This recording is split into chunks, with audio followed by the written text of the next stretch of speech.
धुन मंदिर पुरुषार्थाचा सज्ज जाहरा रथ ध्येयाचा पोट उभारून संघ शक्तीचा धर्मराज्य हे करण्यास स्थापन भावे जीवन यज्ञ समर्पण समिधामय ही काया साधन भावे जीवन यज्ञ समर्पण.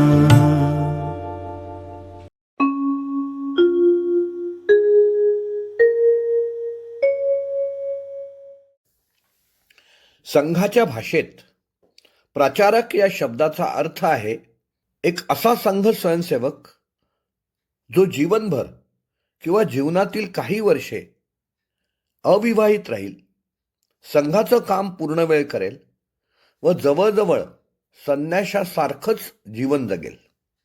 या प्रचारकांना वेगवेगळ्या गावी रोज जावं लागतं व वेगवेगळ्या स्वयंसेवकांच्या घरी जेवावं लागतं आणि जिथे सोय होईल तिथे निवासही करावा लागतो. प्रचारकाला संघ कुठलंही मानधन देत नाही. पूर्णपणे समर्पण भावानं काम करणाऱ्या प्रचारकांची जीवनगाथा आजवर असू आम्ही सुखाने पत्थर पायातील या व्हिडिओ मालिकेद्वारा प्रकाशित झालेली आहे. याच व्हिडिओ मालिकेतील आजच्या या 95व्या व्हिडिओत स्वर्गीय सदुभाऊ चितळे यांची जीवनगाथा आपण ऐकणार आहोत.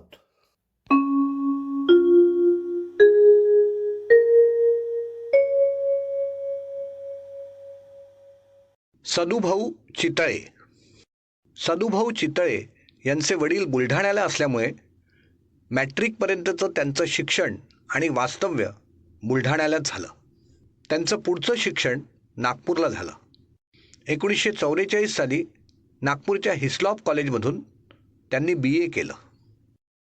प्रचारकी जीवनाचा त्यांचा प्रारंभ 1944 साली BA झाल्यानंतर लगेचच सुरू झाला. तेव्हा ते संघकार्याचा अधिक परिचय करून घेण्यासाठी गुजरातेत राजकोटला गेले. सर्वप्रथम त्यांची नेमणूक गुजरातच्या भावनगर या ठिकाणी झाली. तेथे बरेच दिवस त्यांनी संघकार्य केलं. गांधी हत्येनंतर संघावर बंदी आली तेव्हा अनेक ठिकाणी त्यांना भटकावं लागलं. शेवटी ते नागपूरला आले.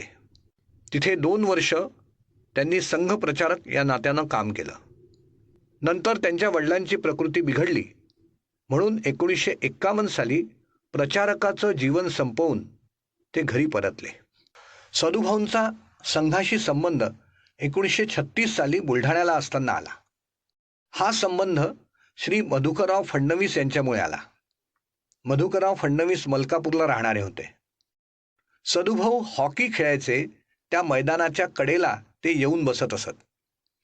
एक दिवस त्यांनी स्वतःचा परिचय सदुभाऊ आणि त्यांच्या मित्रांना करून दिला. त्याच सुमारास परमपूजनीय डॉक्टर हेडगेवार बुलढाण्याला आले. फडणवीस सदुभाऊंना त्यांच्या मित्रांसह डॉक्टरांच्या बैठकीला घेऊन गेले. बैठकीत डॉक्टरांनी संघाची माहिती सांगितली आणि दुसऱ्या दिवसापासून सदुभाऊ व त्यांचे मित्र शाखेत जाऊ लागले. पुढे सदुभाऊ त्या शाखेचे मुख्य शिक्षक देखील झाले. पुढच्या शिक्षणासाठी सदुभाऊंनी जबलपूरला जावं असं वडिलांना वाटत होतं. पण सदुभाऊंच्या मनात संघाचं वेळ पुरेपूर भरलेलं असल्यानं ते नागपूरला आले. त्या काळात त्यांचा संबंध दत्तोपंत ठेंगडी, अनंतराव गोखले, गुणाकरराव पिंगळे, गजाननराव जोशी आदी आघाडीच्या कार्यकर्त्यांशी आला. BAला असताना परमपूजनीय गुरुजींजवळ प्रचारक होण्याची इच्छा त्यांनी प्रगट केली. पण गुरुजींनी त्यांना आधी ग्रॅज्युएट हो असा सल्ला दिला. त्याप्रमाणे BA त्यांनी पूर्ण केलं आणि परीक्षेचा निकाल लागताच प्रचारक या नात्यानं ते संघ कार्यासाठी बाहेर पडले. त्यांची पहिली नेमणूक भावनगरमध्ये झाली. सदुभाऊ गुजरातेत आले तेव्हा माननीय मधुकरराव भागवत प्रांत प्रचारक होते. ते क्षेत्र संघ कार्यासाठी फार अनुकूल होतं. त्यामुळे सर्व प्रमुख ठिकाणी संघाचं काम धडाडीनं चालू होतं आणि सातत्यानं वाढत देखील होतं. संघ कार्याला राजकीय तसाच सामाजिक विरोध त्या काळात फारसा झाला नाही. सदुभाऊ भावनगरला गेले तेव्हा तिथे शाखा नव्हती, पण अनेक लोकांशी संघाचा जवळचा संबंध होता. भावनगरला जाताना सदुभाऊंना थोडे पैसे, कपडे आणि ट्रेनचं तिकीट देण्यात आलं होतं. भावनगर स्टेशनवर अमुक अमुक लोक येतील असंही सांगितलं गेलं होतं. या लोकांमध्ये साधा या पत्राचे ट्रस्टी रमणभाई शहा, हर्षदभाई पारीख आदींचा समावेश होता. हे लोक सदुभाऊंना सरळ श्यामलदास कॉलेजच्या हॉस्टेलवर घेऊन गेले. त्यांची राहण्याची आणि जेवणाची व्यवस्था तिथेच होती.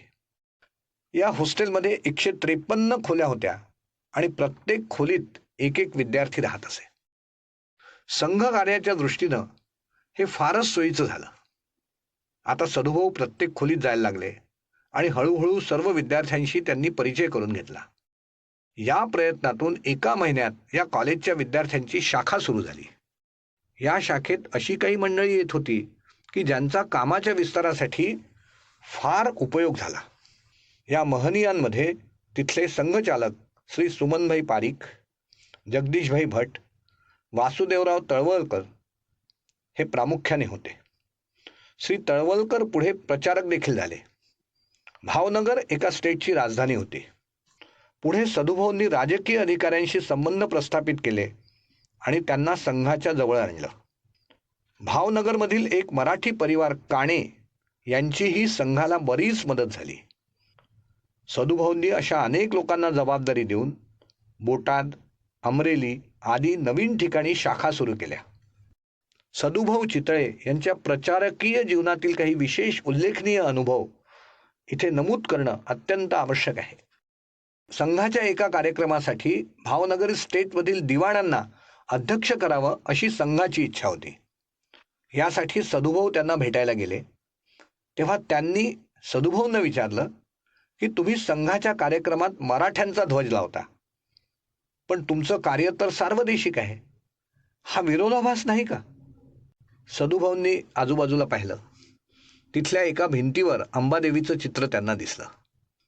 अंबादेवीला गुजराथेत फार महत्त्वाचं स्थान आहे. अंबादेवीच्या देवळावर भगवा ध्वज लावलेला दिसला.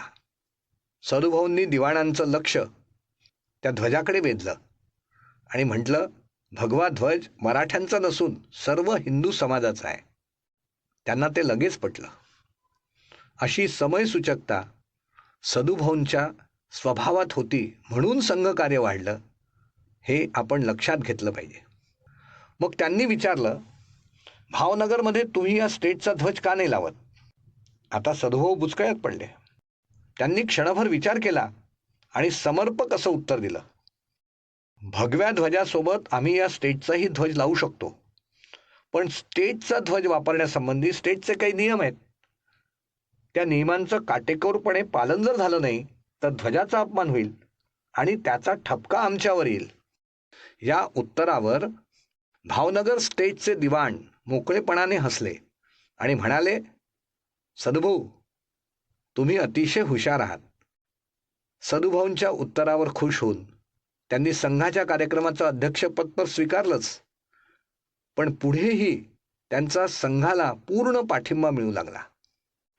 उच्च शिक्षित, समर्पित आणि हजरजबाबी अशा सदुभाऊ चितळे या संघ प्रचारकांना विनम्र अभिवादन, विनम्र अभिवादन, विनम्र अभिवादन. संघाचा ध्वज तो उंचविण्या, पूर्ण समर्पण निष्ठेने. संघाचा ध्वज तो उंचविण्या, पूर्ण समर्पण निष्ठेने. कार्य समजण्या कारण त्यांनी, कार्य समजण्या कारण त्यांनी. वर्गही केले श्रद्धेने, संघाचा ध्वज तो उंचविण्या,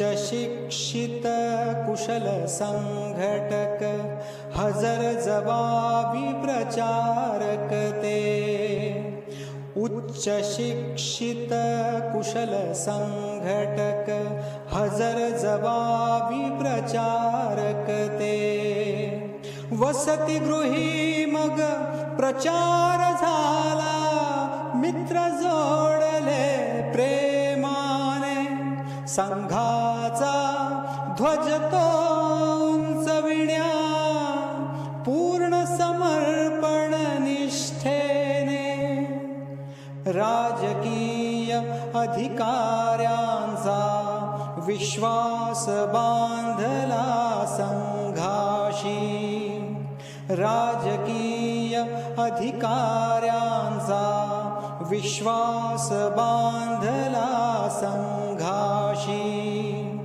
अनेक शाखा स्थापित केल्या प्रचंड इच्छाशक्तीने संघाचा ध्वज तो उंचविण्या पूर्ण समर्पण निष्ठेने कार्य समजण्या कारण त्यांनी वर्गही केले श्रद्धेने संघाचा ध्वज तो उंचविण्या पूर्ण समर्पण निष्ठेने.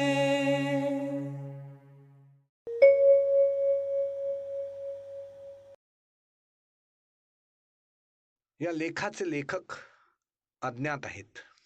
मला हा लेख संघ गंगोत्री या विवेक प्रकाशननं प्रकाशित केलेल्या ग्रंथातून प्राप्त झाला आहे.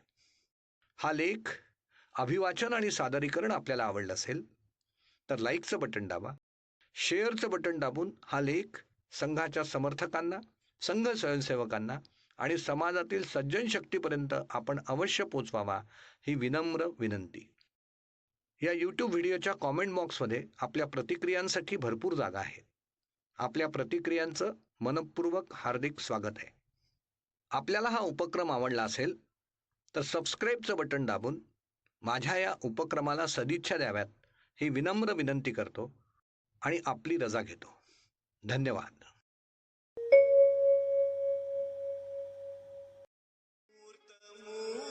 मूर्तिमंत तुझ समान हो दे, तुझ समान हो दे. येत शरण तव पदासी देश काही विरमू दे, देश काही विरमू दे.